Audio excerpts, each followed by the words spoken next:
오늘 말씀 이사야 44장 1절에서 4절입니다. 저도 찾을게요. 44장이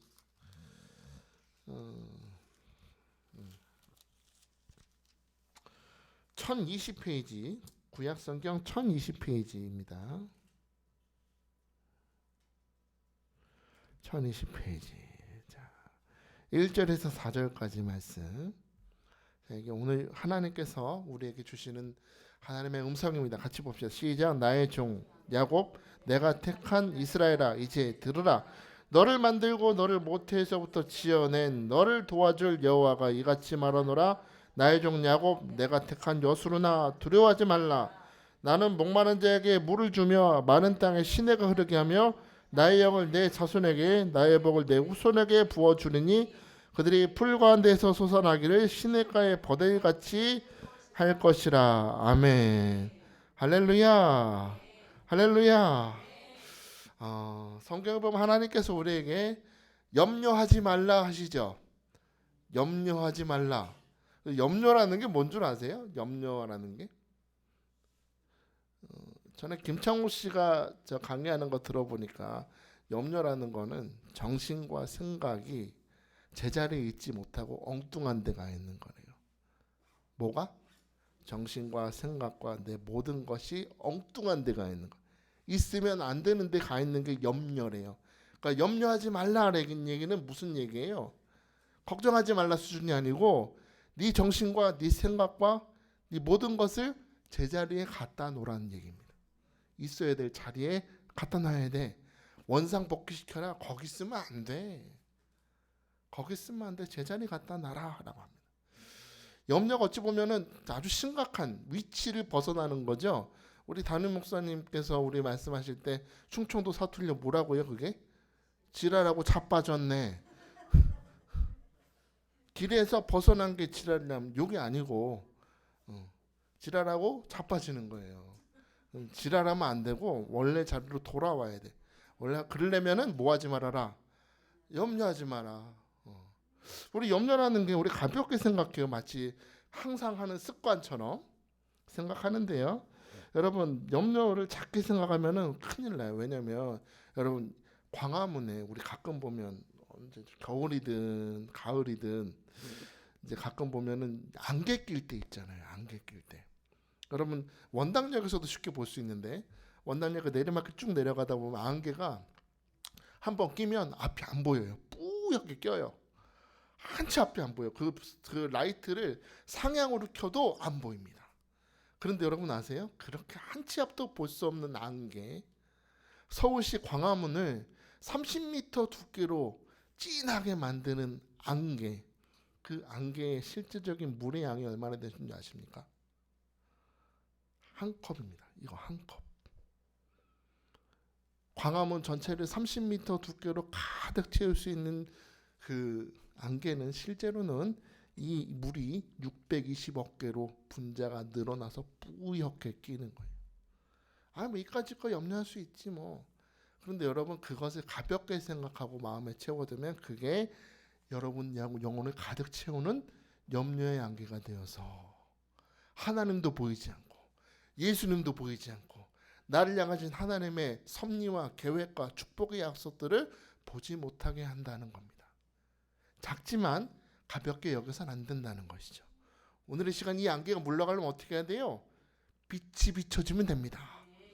빛이 비춰지면 하나님께서 그 얼굴빛이 우리에게 비춰주시면 염려의 안개는 싹 물러갈 줄 믿습니다. 염려하던 습관을 버리고 오늘 빛 대신 하나님의 얼굴을 바라볼지어다. 주님의 얼굴을 바라볼지어다. 우리 삶 속에서 우리는 너무나 염려하고 근심하다 보니까 하나님을 제대로 보지 못할 때가 너무나 많습니다. 눈에 안 보이잖아요. 하나님 안 보이잖아요. 저도 하나님이 보여서 목사를 하는 게 아니에요. 눈엔 안 보이지만 삶을 통해서 경험하는 하나님을 저는 만났기 때문입니다. 순간순간 생각 속에서 사건 속에서 문제 속에서 수많은 사람들의 관계 속에서 하나님의 역사하심을 보고 하나님의 손길을 보고 하나님의 만지심을 경험했기 때문에 저는 그 하나님을 증거하는 것이죠. 바라기는 오늘 여러분 예배를 통해서 여러분 하나님을 경험하시길 축복합니다. 이전에 내가 경험했던 하나님이 아니라 이전에 내가 경험하지 못했던 하나님을 만나야 돼요. 오늘 말씀 속에 이사야가 바라보는 이스라엘 백성들의 현실은 어찌 보면 하나님을 전혀 경험할 수 없는 상황이었던 것 같습니다. 나라는 망했습니다. 지금 그들은 포로로 끌려와 있습니다. 포로로. 아유, 전화 받으세요. 그들은요, 어릴 적부터 하나님에 대해서 말씀을 들었어요. 지금 이스라엘 아이들도 그렇지만 지금 이스라엘 아이들은 모세오경을 외우게 돼 있습니다. 여러분 외울 수 있으세요? 창세기부터 신명기 끝까지 다 외운대요, 다. 그러니까 그들이 경험했던 하나님은 출애굽기만 가봐도 하나님의 대단하잖아요. 홍해를 가르시고 10가지 재앙으로 이스라엘 백성들을 막 구원하시는 그 역사를 보면 그들이 들었던 하나님은 엘샤다이 하나님, 전능하신 하나님을 경험하며 살았다는 것이죠.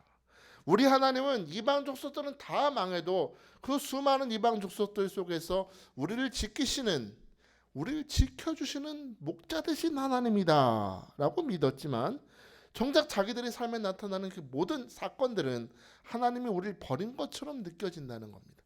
나라가 망했다는 거예요. 우리나라 지켜주실 줄 알았더니 나라가 망해버리고, 우리 구원하실 줄 알았더니 오히려 저 바벨론의 저 창과 칼 앞에서 너무나 무기력하게 포로로 끌려와 있는 그들의 믿음과 현실은 여전히 복잡하게 부딪히고 있다는 겁니다.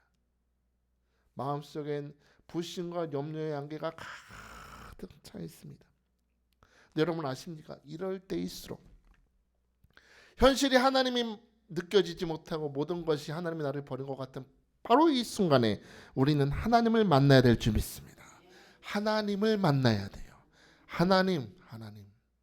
에스겔서 1장에 보면은 그 강가에서 백성들이 막 슬퍼하고 울고 있을 때 하나님이 우리를 버렸다고 생각하는 그 순간에 하나님의 임재가 그들 속에 찾아가는 걸 보죠. 하나님이 우리를 버렸다고 생각했지만 실상은 하나님이 그들과 함께 하셨다. 오늘 여러분 이 자리에 주님이 함께 하십니다. 여러분을 만나 주시려고 우리는 염려의 안개에서 눈을 들어 빛 대신 주님을 바라봐야 될 줄 믿습니다. 이 절망의 시대에서 오늘 우리가 만나야 되는 하나님은 어떤 분이십니까? 첫째, 내 이름을 부르시는 하나님을 만나시길 축복합니다. 누구? 내 이름이 뭐예요? 말레. 아유, 너무 정겹지 않아요? 정말예. 이강수 권사. 우리 뒤에 이름 뭐예요?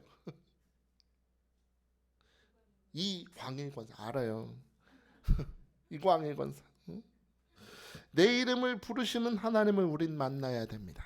오늘 본문 1절 2절을 볼까요? 1절에 이제 시작. 나의 종 야곱, 내가 택한 이스라엘아, 이제 들으라. 너를 만들고 너를 모태에서부터 지어낸 너를 도와줄 여호와가 이와 같이 말하노라. 나의 종 야곱, 내가 택한 여수르나, 뭐하지 말라.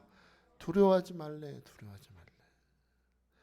하나님께서는 바벨론에 끌려와서 포로로 살면서 낙심 가운데 염려 근심의 안개로 가득 차 있는 그 백성들을 향하여 나의 종 야곱아라고 부르십니다. 나의 종 야곱아. 왜 야곱이라 부르실까요? 왜? 이스라엘이잖아요. 끌려간 건 이스라엘인데 왜 나의 종 야곱아라고 부르실까요? 여러분 우리 야곱 한번 생각해봐요. 야곱 어떤 인간이었어요? 나쁜 놈이죠. 태어날 때부터 이게 안 좋았어요. 태어날 때부터 자기 형 뒤꿈치를 잡고 태어났어요. 그래서 뒤꿈치를 잡고 태어났다고 야곱이래. 참 그 성의 없이 이름 지은 것 같잖아요. 꼭. 저도 이름이 너무 성의가 없는 것 같아요. 우리 사촌형 때부터 이름을 보면 대구에서 저 대구 영락교회 담임 목사 하시는 우리 사촌형 서선종 목사인데 먼저 선에 종자예요. 먼저 종치라고 좋잖아요. 그렇죠? 그다음 둘째 사촌형은 이재현자에 종자. 이제 넌 종쳐라. 그리고 우리 서태룡 목사님 클태자에 종자. 크게 종치라고. 그리고 저 쌍둥이 우리 성원종 집사 으뜸원자에 종자에 으뜸으로 종쳐라. 거기까지 지어놨대 할아버지가. 태어나고 보니까 쌍둥이였다는 거예요.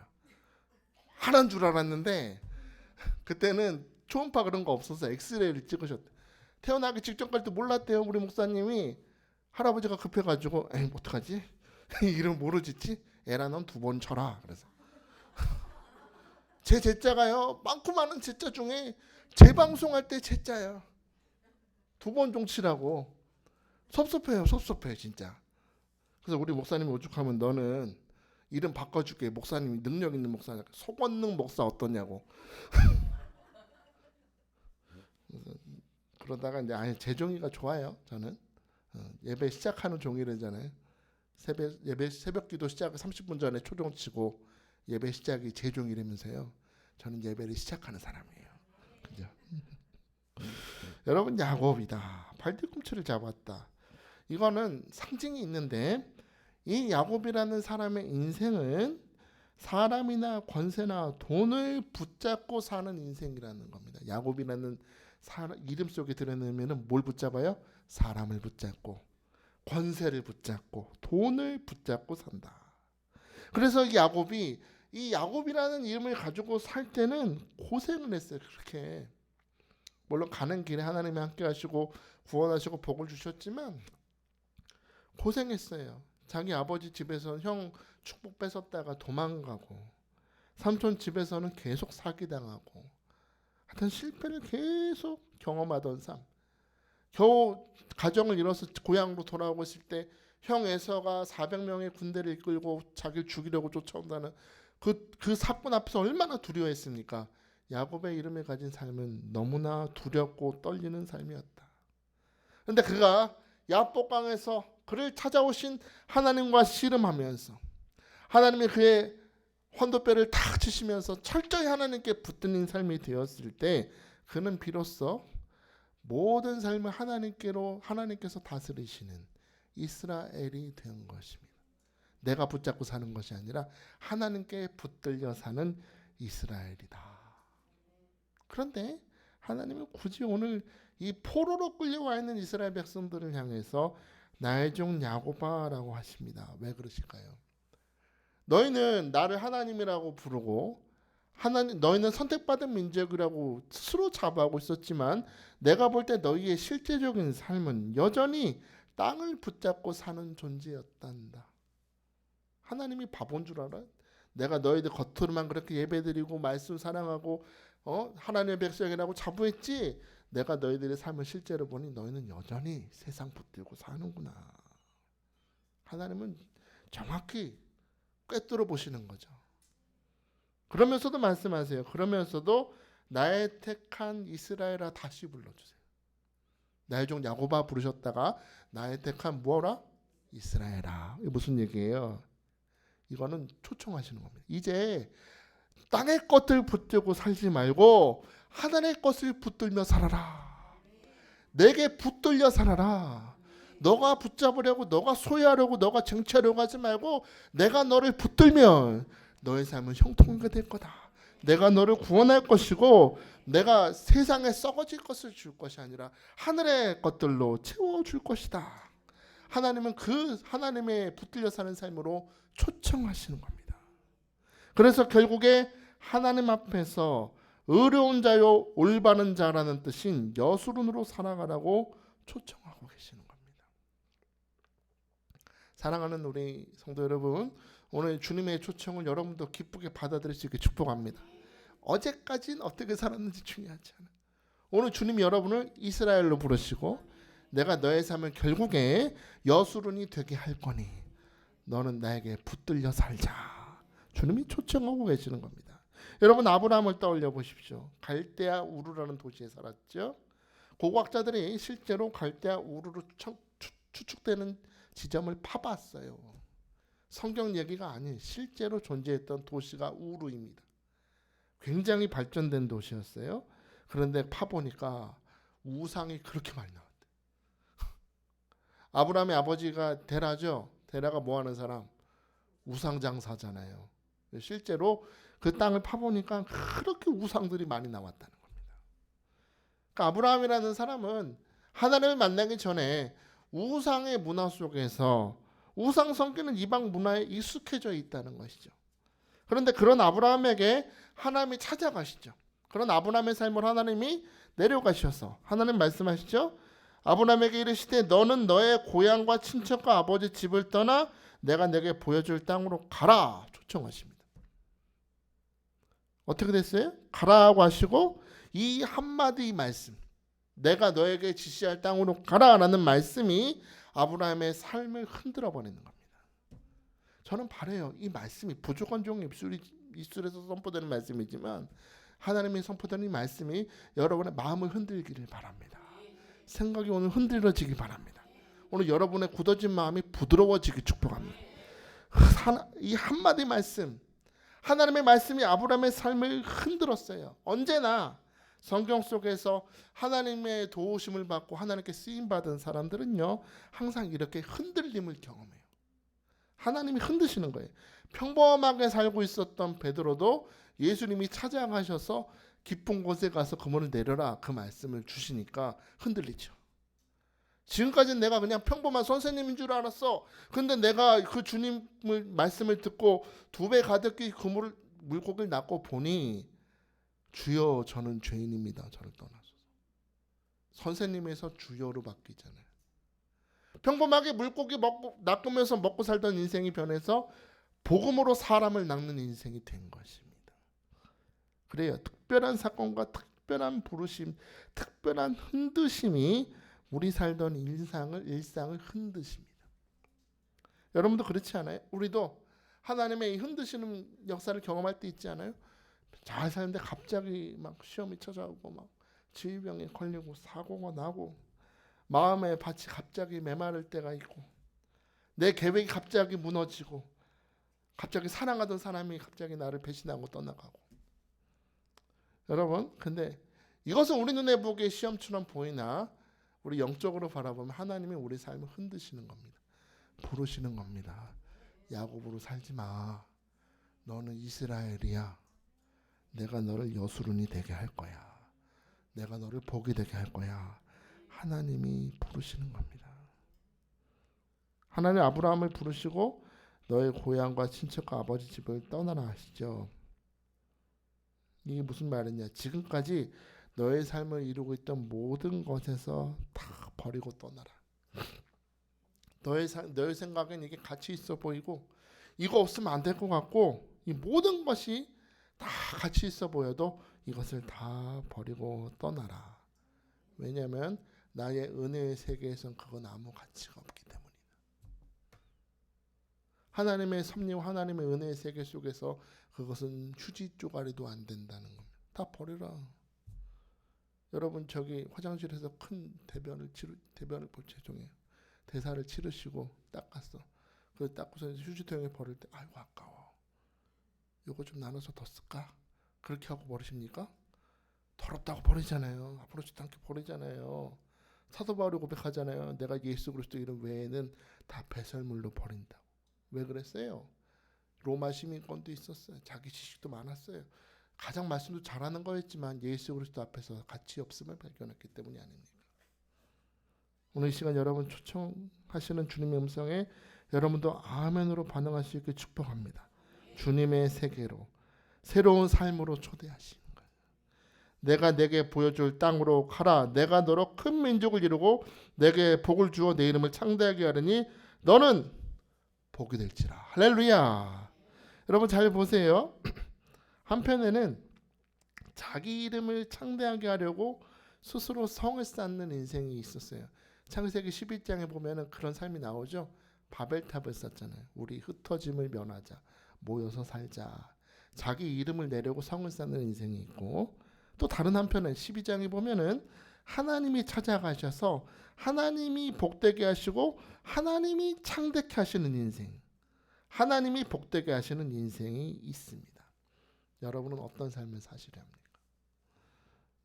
내 이름으로 세상에 토대를 세우는 인생이 아니라 하나님께 붙들려서 하나님께 인생의 토대를 세우는 삶을 살아가시길 축복합니다.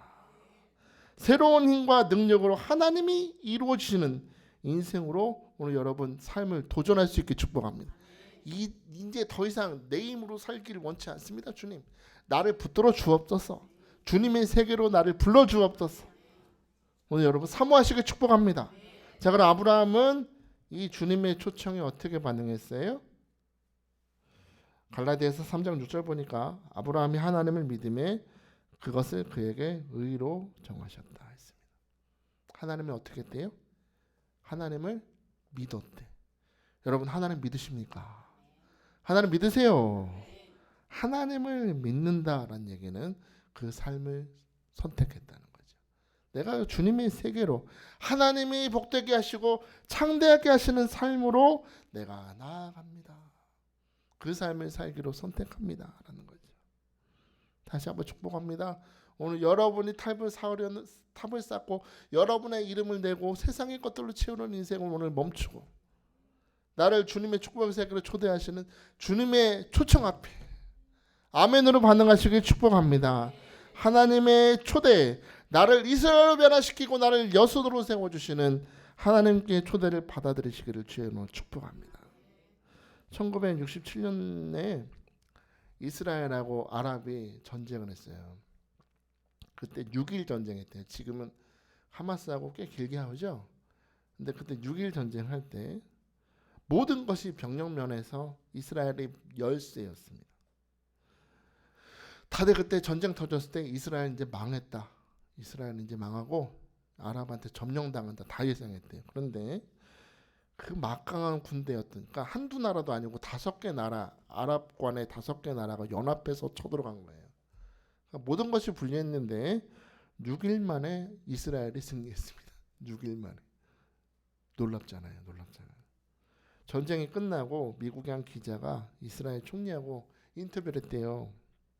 아니 그렇게 5개국이 넘게 아랍의 대군이 그렇게 공격을 하는데도 어떻게 이길 수 있었습니까?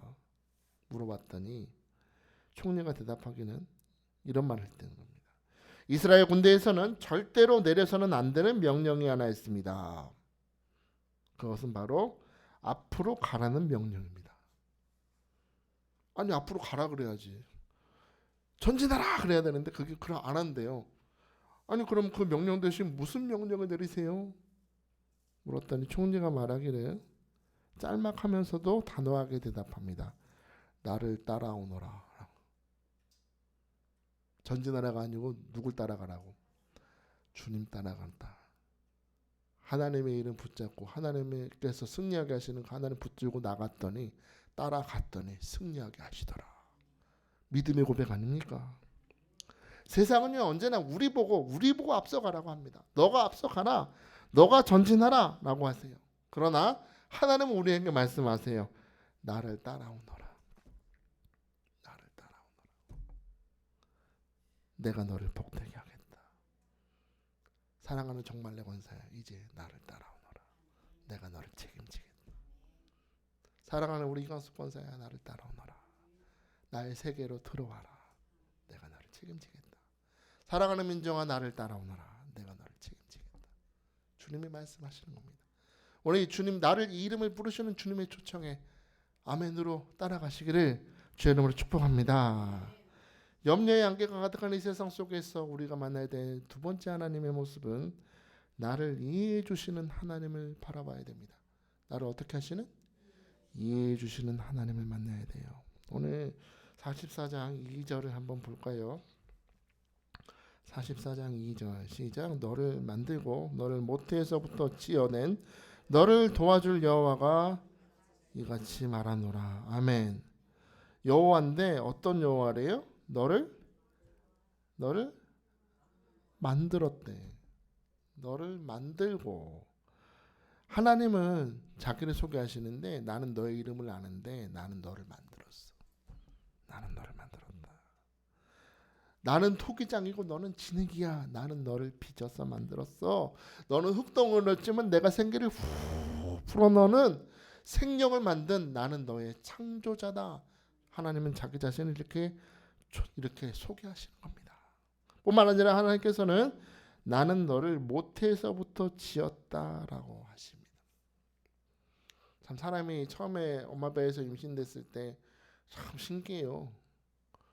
요만한 그 콩이라고 하는 게 맞는 것 같아요. 요만한 콩으로 처음에 초음파 찍어보면 그랬더니 이게 뭐예요 선생님?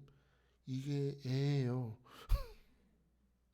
아 그게 애라고요? 그러더니 한 달 있다 가보니까 조그만 콩이 커가지고 거기서 심장이 생겨가지고 뛰고 있어. 또 한 달 있다 가보면 손발이 막 생겨 있어. 또 한 달 있다 가보면은 등에 막 척추뼈가 다 보여 투명하게. 그러고 한 5개월 6개월 넘어가면은 그때부터 얼굴이 좀 보이죠. 깜짝 놀랐어요. 초음파를 보는데 코가 제 콩 거예요. 여자애가 사모코는 이렇게 좀 작아서 콧구멍도 작고 그러는데 저는요 넓어요. 엄청 넓어요. 근데 초음파를 보는데 깜짝 놀란 거예요. 코가 나 닮았네. 우리 애들은 다 셋 다 제 코만 닮았어요. 3명 다 봤어요. 근데 신기한 거 있죠. 우리 저 예림이는 발이 제 발을 닮았어요. 근데 또 우리 예성이하고 예빈이는 발이 또 사모 발을 닮았고, 그다음 막 귀도 뭐 저 닮고 제가 여기 눈 위에 점이 하나 있는데 예림이 여기 점이 하나 딱 있고, 성격도 제가 가르친 적이 없는데 저도 좀 화가 나면 욱하는 게 있거든요. 근데 그걸 어떻게 닮아가지고 저 욱하는 거였어요. 아까 새벽에도 우리 저 목사님 잠깐 뵙고 왔는데 죄송하다고 제가 정말 잘못했다고. 아유 엄마 나 키우면서 참느냐고 얼마나 힘드셨냐고. 야 내가 그때 아주 속이 새까매졌다고 너 때문에. 하여튼 뭐 말만 하면 욱하고 승질을 낸다고. 그래서 아까 전 주물러 드리면서 회개하고 왔거든요. 신기해요. 그 뱃속에서 아이들이 엄마 아빠 닮아가는 거 보면 신기해요. 참 이렇게 점점 자라서 부모님을 닮은 생명이 태어나는 거 보면 신기해. 근데 엄마 아빠는 그 모든 과정을 다 알죠. 그리고 가장 엄마 아빠를 사랑하는 마음으로 낳았기 때문에 있는 그대로 사랑해. 하나님이 나를 모태에서부터 너를 지었다라고 말씀하실 때 여러분이 심정을 잘 알으셔야 돼요. 글자만 읽으시면 안 돼요.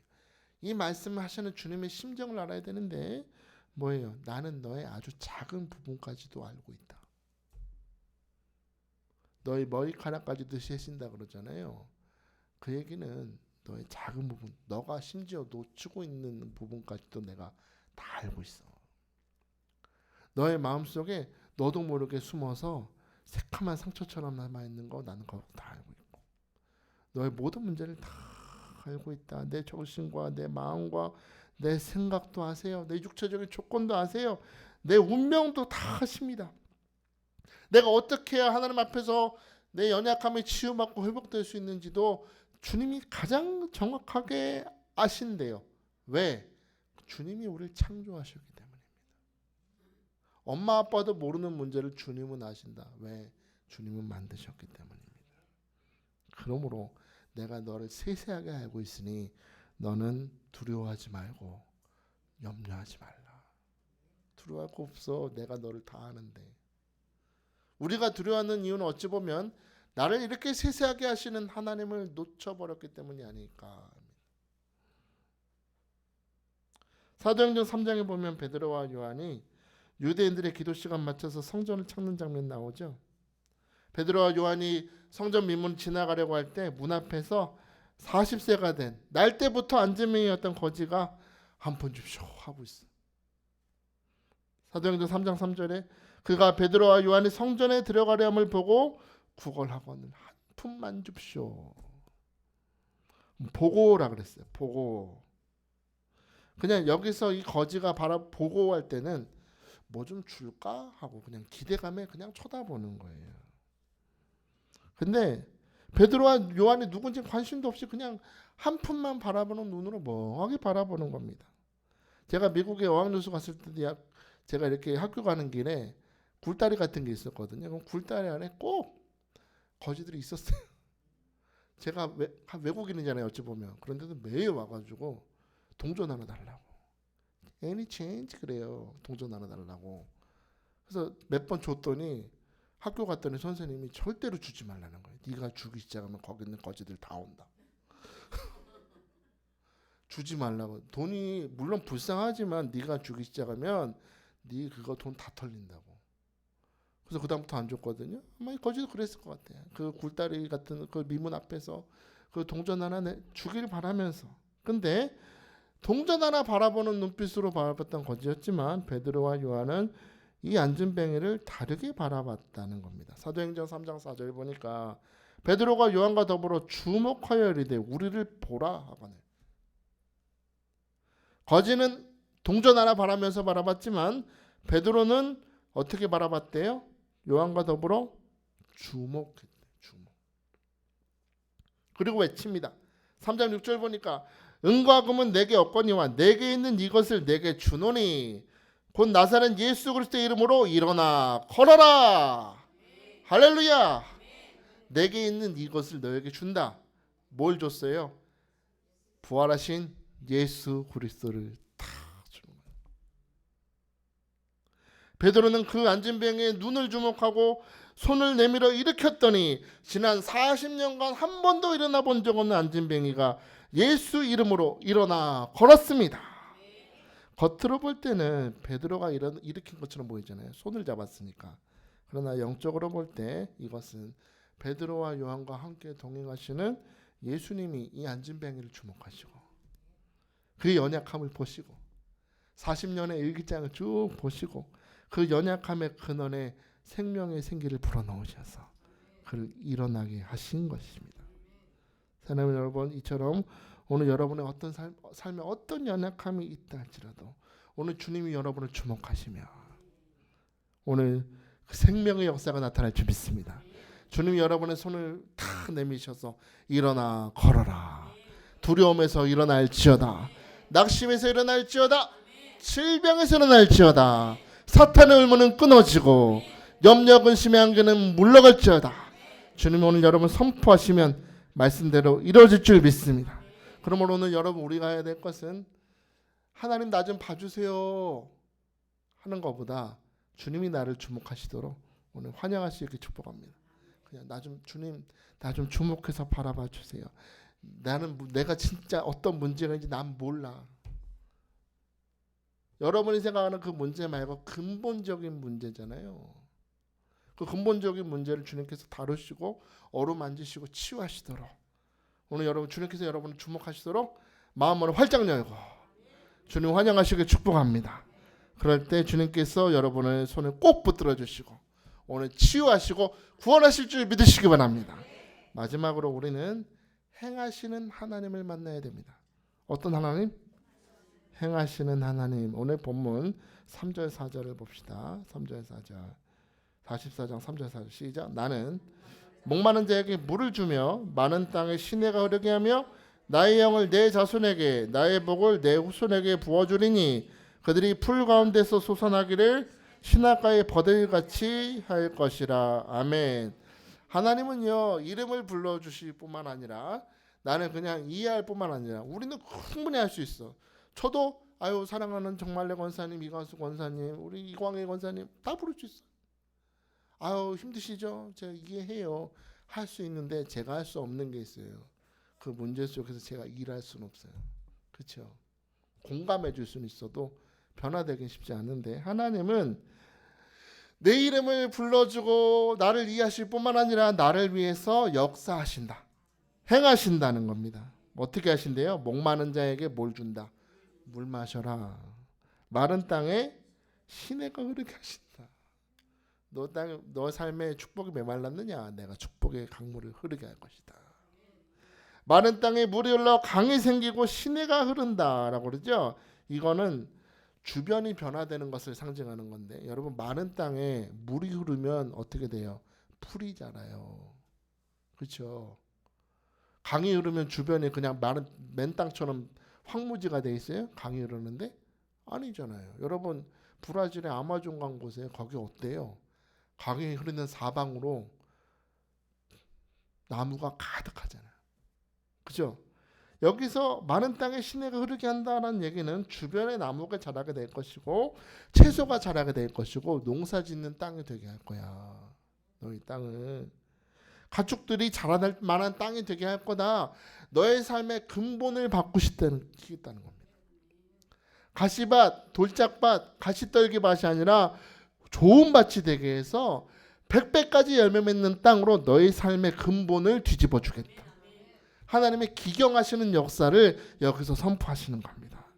이제 너가 열매 맺지 못하는 인생이었지만 이제 열매 맺는 인생으로 내가 바꿔주겠다. 4절에 보니까 그들이 풀 가운데서 솟아나기를 시냇가의 버들같이 할 것이라 합니다.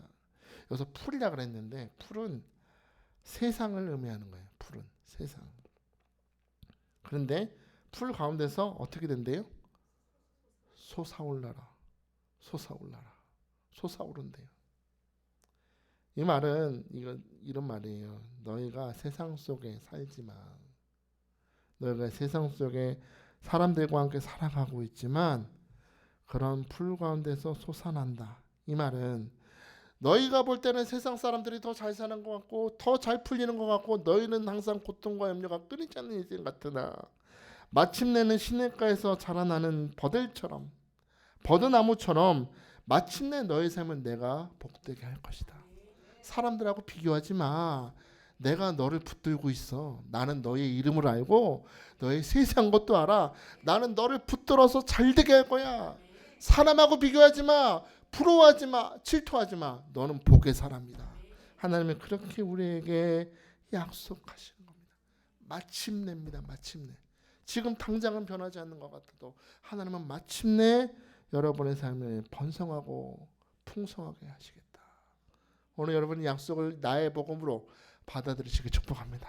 하나님, 나는 마침내 복이 될 것입니다. 나는 마침내 건강해질 것입니다. 나는 마침내 주를 볼 것입니다. 오늘 여러분 믿음으로 고백하시길 축복합니다. 이런 마침내 풍성하게 되는 인생을 가리켜 다윗은 이렇게 시로 고백하죠.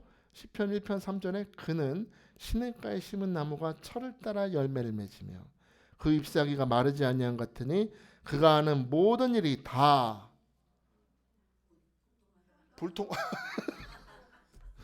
그가 하는 모든 일이 다 형통하리로다. 할렐루야. 마침내 여러분 다 형통하는 거예요. 왜요? 여러분은 시냇가에 심긴 나무야. 절대 시들지 않아요. 때를 따라 열매를 맺고 잎사귀가 마르지 않으니 하나님의 은혜의 생수가 여러분을 공급하시니 여러분은 결국에 형통할 것입니다. 믿으시기 바랍니다. 믿으시기 바랍니다. 나는 할 수 없어. 그러나 하나님이 여러분을 그렇게 되게 하신대. 기대되지 않아요? 내가 너를 붙들면 그렇게 될 거야. 막연한 소망이 아니라 확신이에요. 하나님의 말씀이 선포되면 그대로 되니 여러분 믿으시기 바랍니다. 나는 오늘 힘들지만 주여 나는 믿습니다. 나는 결국에 형통한 자가 됩니다. 형통한 자가 될 줄 믿습니다. 나의 뿌리는 세상에 있지 않고 여호와께 있으니 나는 마르지 않는 시냇가에서 나는 형통한 자가 될 줄 믿습니다. 오늘 그 믿음으로 살아가는 여러분 다 되시기를 주의 이름으로 축복합니다. 축복합니다. 자, 이 시간에 우리 함께 찬양했으면 좋겠습니다. 하나님은 너를 만드신 분이 찬양인데 이 찬양 부르면서 하나님이 나를 잘 아시고 나의 생각을 아시고 오늘 그 하나님 바라보면서 함께 찬양합니다. 하나님은 너를 만드신 분, 너를 가장 많이 알고 계시며 하나님은 너를 만드신 분, 너를 가장 깊이 이해하신단다. 하나님은 너를 지키시는 분, 너를 절대 포기하지 않으며 아멘. 하나님은 너를 지키시는 분, 너를 쉬지 않고 지켜보신단다. 그의 생각 셀 수 없고 그의 자비 무궁하며 아멘. 그의 성실 날마다 새롭고 그의 사랑 끝이 없단다. 하나님은 너를 원하시는 분, 이 세상 그 무엇 그 누구보다 하나님은 너를 원하시는 분, 너와 같이 있고 싶어 하신단다. 하나님은 너를 인도하는 분 믿으십니까?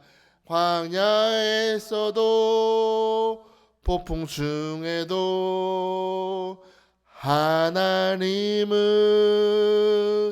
너를 인도하는 분, 푸른 초장으로 인도하신단다. 그의 생각 셀 수 없고 그의 자비 무궁하며 그의 성실 날마다 새롭고 그의 사랑 끝이 없단. 그의 생각 셀 수 없고 그의 생각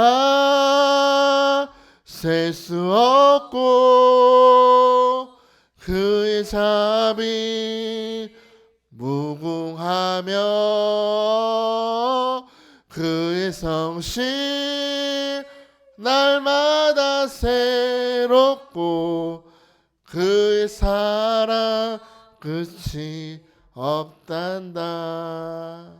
할렐루야. 그의 생각은 끝이 없습니다. 그의 성실 날마다 새롭고 여러분을 향한 하나님의 축복은 다함이 없이 풍성하고 형통한 축복이 오늘 여러분에게 주어집니다. 염려하지 말라 하신 주님, 오늘 제자리로 돌아가야 돼요. 어찌 보면 여러분이 생각하는 그 염려, 마음을 가득 채워서 하나님을 주목하지 못하게 하는 그 염려는 이 물 한 잔보다 못한 이 작은 걸 가지고 마음에 가득 채워서 이 염려의 안개가 사라지기 위해서는 빛이 비쳐야 됩니다. 오늘 여러분 잘 오셨습니다. 하나님께서 여러분에게 얼굴빛을 비춰주시고 여러분의 이름을 불러주십니다. 너는 야곱이 아니야. 너는 땅의 것을 붙드는 인생이 아니야. 너는 이스라엘이다. 내가 너를 붙들 것이고 너는 여수론이 될 거다. 나는 너를 이해한다. 너를 모태에서부터 너를 지었고 나는 너가 차마 생각하지 못한 작은 문제의 근본을 안단다. 난 너를 치료할 것이고 너의 연약함을 강건하게 할 것이고 너의 삶을 복되게 할 거야. 하나님의 초대에 아멘으로 응답하시길 축복합니다. 하나님은 말로만 하시는 분이 아니라 하나님은 일하신다. 하나님은 일하신다. 어떻게 하신대요? 하나님은 우리의 삶에 마른 땅에 시냇가가 흐르게 할 것이고 너의 삶을 결국에 형통하게 할 거다. 주님 약속하시니 여러분 그 말씀 붙들고 오늘 기도할 수 있게 축복합니다. 하나님, 나는 세상을 바라보지 않습니다. 비록 나는 세상의 풀처럼 살지만 하나님께서 결국에 나를 세상 사람과 달리 형통하게 하실 줄 믿습니다.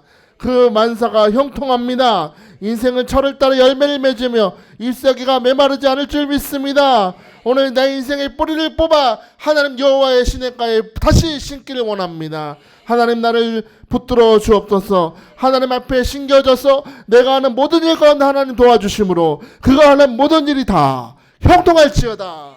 형통할지어다. 나는 형통한 자다.